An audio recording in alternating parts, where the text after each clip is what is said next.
Hey, what's up guys, it's Renaldo here. So this video is going to focus on the continued outrage surrounding Bokkieweek. You've got mainstream media that is writing negative article after negative article attacking Bokkieweek and its organizers and the cultural framing that it has been placed under. You've got members of parliament and ministers that want meetings in the committees to discuss this event.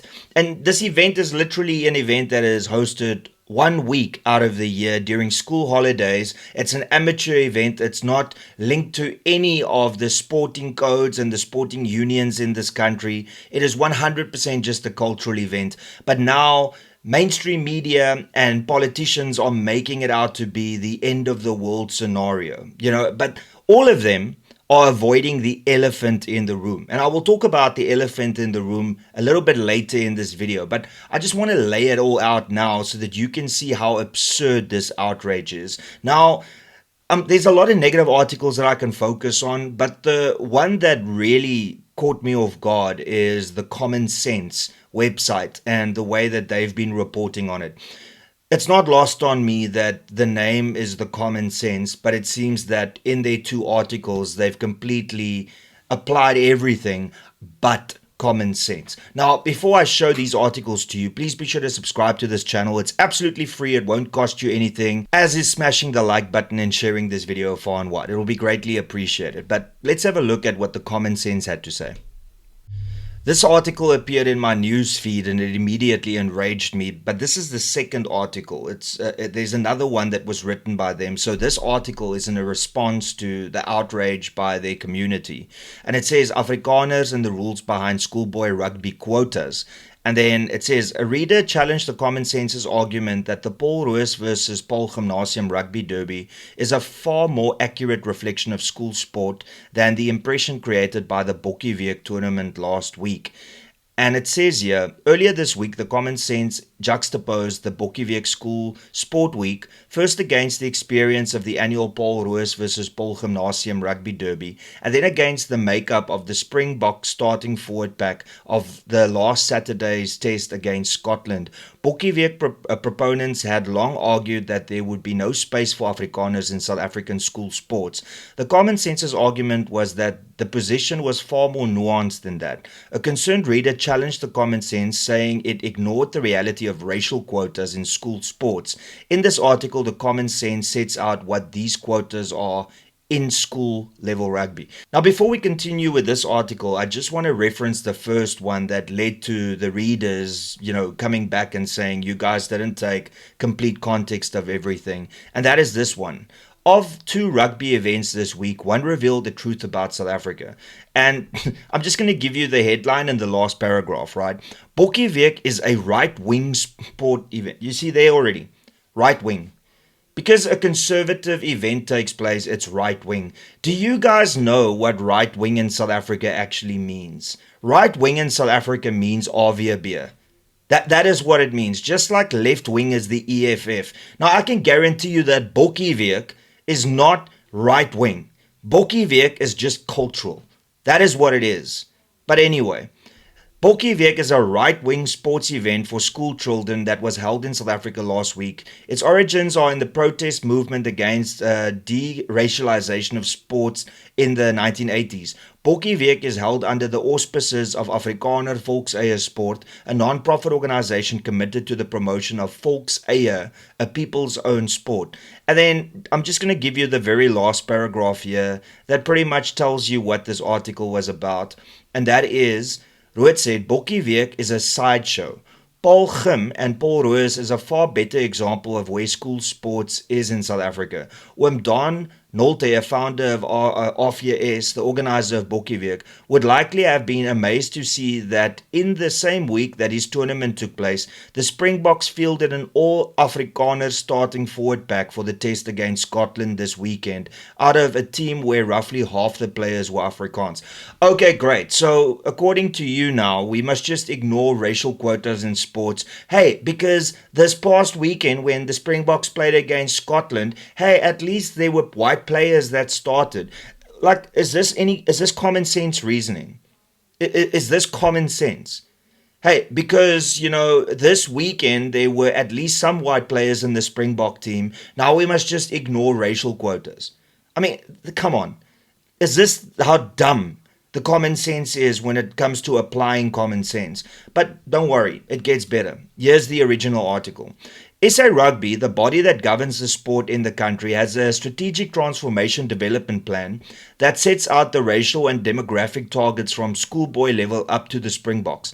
According to the plan, for any interprovincial tournament, at least 12 of 23 players selected must be players of color, meaning African, colored, or Indian. That is a minimum quota of 52%, and that quota would apply to each of the following weeks: the under 13 Craven Week, the under 16 Grant Como Week, the under 18 Craven Week, and the under 18 Academy Week.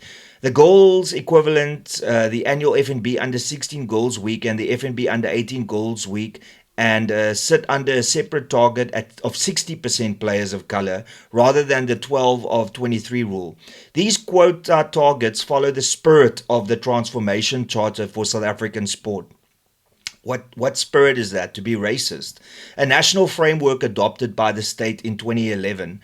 Its final milestone is a playing profile that matches the demographics of the country's population: 80% black, African, 9% colored, 9% white, and 2% Indian, or about 91% players of color. So are we now going to just select a national side based on the racial makeup of the country and not who the best players in the country are? Because, I mean, let's be real. If 100% of the South African team were black players and they were the best, nobody would have a problem. But implementing these racial quotas, saying that the goal is for the country to be representative of its racial makeup, that is idiotic. That is absolutely idiotic. And then my question, of course, is what about Bafana Bafana? Because Bafana Bafana is 100% black.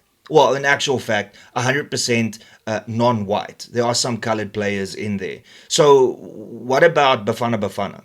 That is the argument that so many people use, and it's a legitimate argument, because if you want to talk about national sport, then how can you apply it to only the sporting codes that you want to apply it to? What about soccer? What about all the other sports in which it's got predominantly black players? Why don't we then feature colored and white players in those sporting codes as well? But that's asking too much.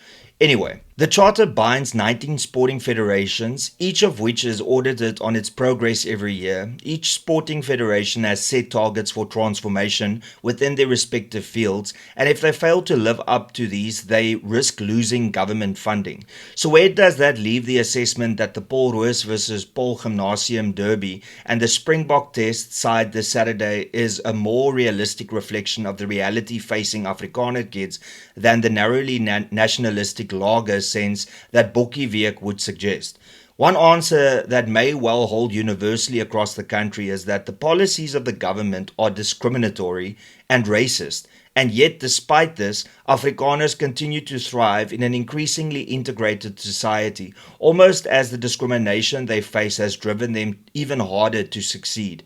That's a really cock argument, and I'll talk about it just now. This may be the great irony of the race-based empowerment policy framework adopted by the government, that South Africa's white population has continued to do so very well, whereas, as was the case at Loftus this past Saturday, the actual number of black African players on the field was not much higher than 20 years ago, which might well go to show that excellence is forged under pressure and not through handouts or quotas. So, firstly, the argument that yes, it is discriminatory and yes, it is racist, but hey, look at how well white players are doing. It's such an idiotic argument, because it's saying, guys, allow racism and discrimination to take place, because ultimately, hey, you still have a lot of white players in the Springbok team and they're doing really, really well. But what you are completely forgetting is the demoralized children that are being discriminated against by the government. Because this is the elephant in the room that I would like to address. Why is nobody talking about the discrimination against children in South Africa?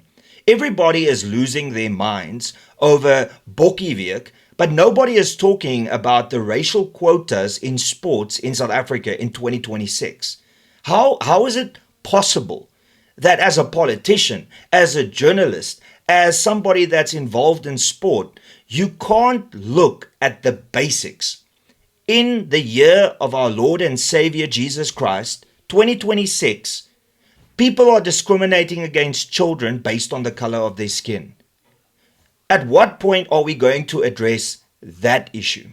And why is it not being addressed? Why is journalists and politicians and everybody ignoring this elephant in the room? If you had to go up to an individual and ask them, would you discriminate against a child based on the color of their skin? I can guarantee you that 99.9% of rational South Africans would go, no, why would you do that? That's evil. But yet, the 19 sporting codes in this country do this every single day, and nobody talks about it. Not the journalists, not the ministers, not the members of parliament, but they want to go and talk about Bokkieweek because a cultural event decided, hey, we are going to have a rugby, hockey, and netball week where we are going to show what Afrikaners can do. And now everybody's losing their minds, but nobody is losing their minds over actual discrimination against children. And nobody talks about the consequences of it. How many players leave to go overseas and then they represent England, Scotland, France, they represent Australia? At what point are we going to talk about the lost opportunity for South African players to remain in South Africa and represent their country? I think it's very fair to say that we are sport crazy in this country, and we have gone past that stage of only supporting players that represent our skin tones.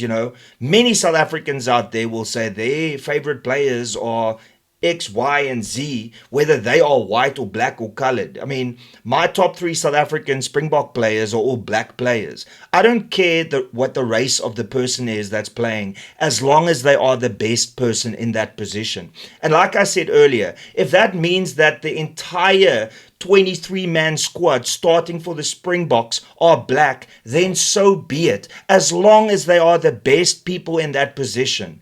But to discriminate against children from an under 12 and under 13 level makes you an absolute cretin of a human being. And if you are a government that supports this, then you are also an evil government.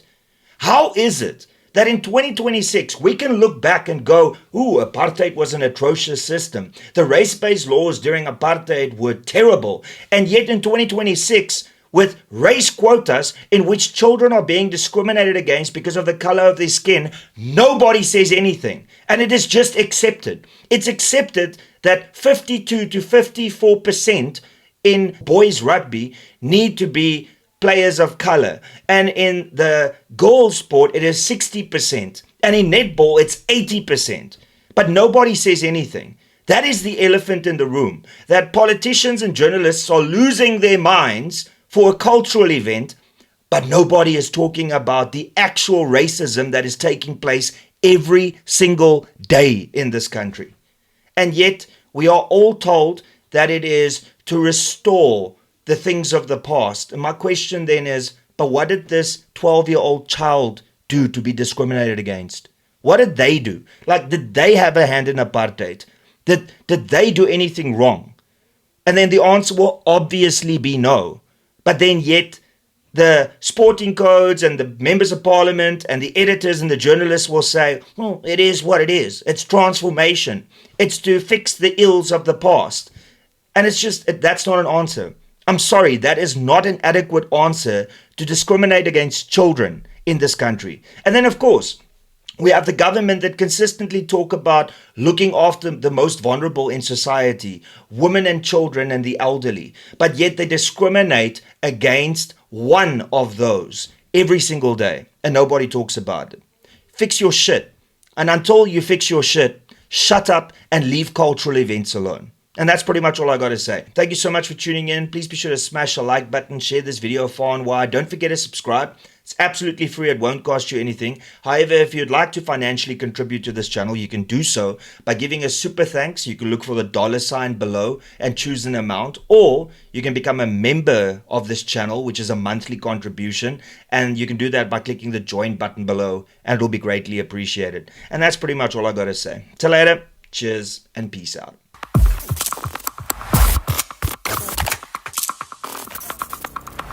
You don't even know me, but every time you see me, you say I wear my massacre.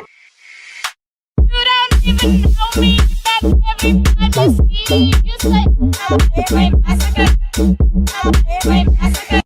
You don't even know me, but every time you see me, you say I wear my massacre. I wear my massacre.